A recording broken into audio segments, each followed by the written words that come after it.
Every major flood reveals the same image: entire neighborhoods submerged while a handful of homes stand completely dry. No insurance payout, no government bailout, just design. Houses that survive floods purely because of how they were built. If we know how to build flood-resilient homes, why aren't we building them everywhere? The answer has less to do with engineering and more to do with who profits when your home is destroyed. Across continents and centuries, communities facing rising water learned to build for survival, not for disaster. In the Mekong Delta, homes stand on timber piles, their floors set high above the floodplain. Builders in these villages space each pile 1.5 to 2 meters apart, raising the platform at least 1 meter above the highest known flood. When monsoon waters surge, the current flows harmlessly beneath the house, leaving the living space untouched. Maintenance is a shared ritual. Every few years, neighbors gather to inspect and replace worn piles, passing down the know-how that keeps the whole village dry. On the windswept marshes of the northern Netherlands, farmers shape their own safety. They built turpin, artificial mounds of clay, sand, and straw, ranging from less than 0.5 meter to 8 meters tall. Entire communities, livestock and all, would climb these hills when the sea invaded the land. Archaeological records show that even modest turpin, just 1 or 2 meters high, kept families safe through floods that wiped out neighboring settlements. The mound's sheer mass outweighed the force of the water, and the extra headroom meant that even unexpected surges rarely reached the homes above. In medieval Europe and the Nile Delta, stone foundations formed the backbone of floodplain houses. Builders laid thick footings and sometimes added low breakaway walls. Sacrificial barriers meant to collapse under pressure, sparing the main structure. When the flood of 1651 swept through the Dutch town of Zwolle, water rose 3 meters, but the stone bases held firm.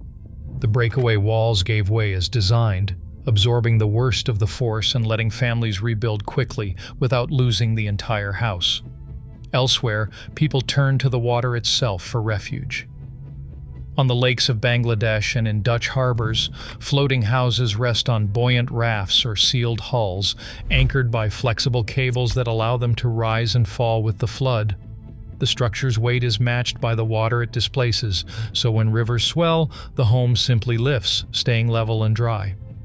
This principle, as old as Archimedes, has kept families together through storms that would have swept away anything built on the ground. These traditions, stilts, turpin, stone bases, floating homes, are not lost arts or curiosities. They are proof that ordinary people, using local materials and shared knowledge, have always known how to keep their homes above water. The wisdom is there, written into the bones of villages from Sulawesi to Friesland, waiting to be understood not as folklore, but as engineering that works. Flood-adapted homes, whether perched on stilts, raised on earth, or floating on water, follow the same 5 rules, each rooted in physics, not just tradition. First is elevation. For every meter a house stands above the floodplain, hydrostatic pressure drops by 9.8 kilopascals, about 1.5 pounds per square inch. That difference can mean a dry floor instead of a gutted shell. Stilt villages in Southeast Asia and Dutch turp mounds both set their floors at least 1 meter above the highest surge, not by chance, but by calculation. Displacement comes next. Archimedes' law holds a floating structure must displace its own weight in water. A 20-ton house needs a hull or raft that pushes aside 20 cubic meters. Modern amphibious homes use sealed concrete or buoyant foam to guarantee this lift, letting the building rise and fall with the river, anchored but never submerged. Drainage is the third rule. Water must escape, not linger. The ground around a flood-resistant home slopes away at a minimum 2% grade, sending runoff outward. Gravel trenches, perforated pipes, and sump pumps, simple ancient methods, move water out before it can pool at the foundation. These are not expensive tricks, but essentials often overlooked in modern codes. Fourth is breakaway logic. Sacrificial walls, lightweight panels, or masonry are designed to shear off under pressure, sparing the structural frame. The idea dates back centuries. Let expendable parts fail so the core survives. Engineers set these walls to detach at specific loads, often around 10 kilonewtons, keeping the main house standing as water rages by. Finally, resilience in material choice. Dense hardwoods like cypress resist rot. Pressure-treated pine endures repeated soaking. Dense concrete shrugs off saturation and freeze-thaw. Closed-cell spray foam holds its shape even when soaked. These choices, tested by disaster, explain why some homes return to service days after a flood while others are lost. These 5 rules, elevation, displacement, drainage, breakaway, and resilience, form the physics of survival written into the bones of floodplain settlements. Across the United States, the evidence is no longer theoretical. Real-world projects have put ancient flood-resilient logic to the test, and the results are measured not in anecdotes but in hard numbers. In the Gulf Coast, FEMA's own claim records reveal a stark pattern. Homes built just 2 feet above the official base flood elevation saw their average insurance claims drop by 70%. That is not a rounding error. It is tens of thousands of dollars saved, house after house, every time the water rises. The difference comes down to physics. A modest lift in elevation means the flood never reaches the living space and the damage never happens. In Eatonville, Washington, an experiment with amphibious housing took the principle further. 3 homes, each sitting on a sealed concrete hull, faced a flash flood that pushed water up to 1.6 meters. Instead of flooding, the houses rose with the water 1.8 meters in all, then settled back down as the river receded. Post-flood assessments found 0 structural damage. Not a single insurance claim was filed.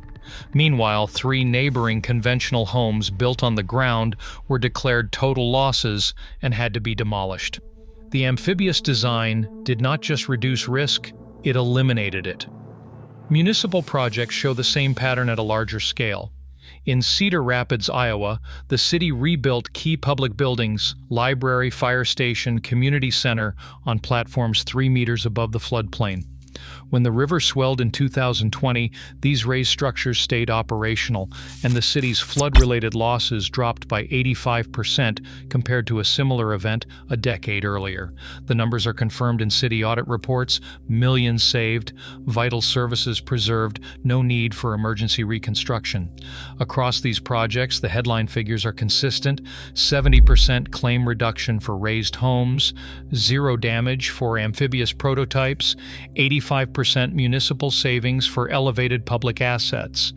The designs are not new, the results are not ambiguous. The only mystery that remains is why, with proof this clear, so few communities build for survival instead of disaster.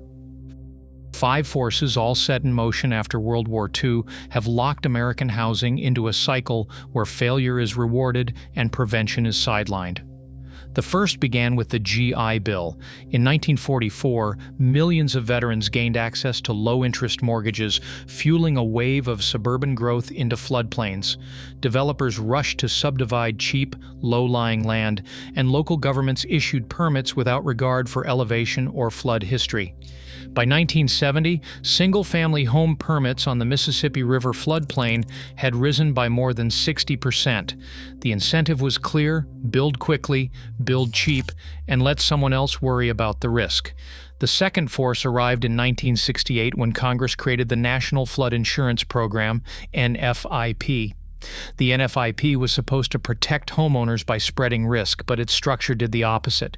Subsidized premiums signaled to builders and buyers that flood danger was manageable or even negligible. Insurance rates stayed artificially low, especially in so-called moderate risk zones. The result was more homes built where water would one day rise, with taxpayers left to cover the true cost. Third, FEMA's floodplain maps, meant to guide safe development, lagged behind reality. Updating a map required expensive studies and political negotiation. So many communities relied on outdated base flood elevations for decades. Developers could secure permits on land that, on paper, seemed safe, even as climate change and upstream construction shifted the odds. The inertia of the mapping process turned risk into an invisible subsidy for new construction. Fourth, the Army Corps of Engineers built levees and floodwalls that promised protection but delivered a dangerous illusion. Behind the levees, private development flourished. Yet when the Mississippi overtopped its banks in 2011, entire neighborhoods learned that structural barriers do not erase risk, they only move it downstream.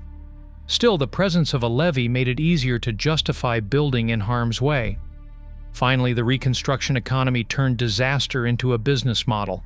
After every major flood, construction revenue spiked. It rose by 22% after Katrina, and it led to billions in contracts after Harvey. Builders, material suppliers, and local governments all benefited from the churn. Prevention, by contrast, generated no immediate profit. The system socialized risk, spreading losses across the public while privatizing the gains of rebuilding. Together, these policies and incentives explain why flood-resilient design remains the exception. The market does not reward survival, it rewards starting over. The cycle persists not because we lack the knowledge to build better, but because the economics of risk and recovery have made failure routine and resilience rare. Today, flood-resilient building is not rare. It is neglected by design.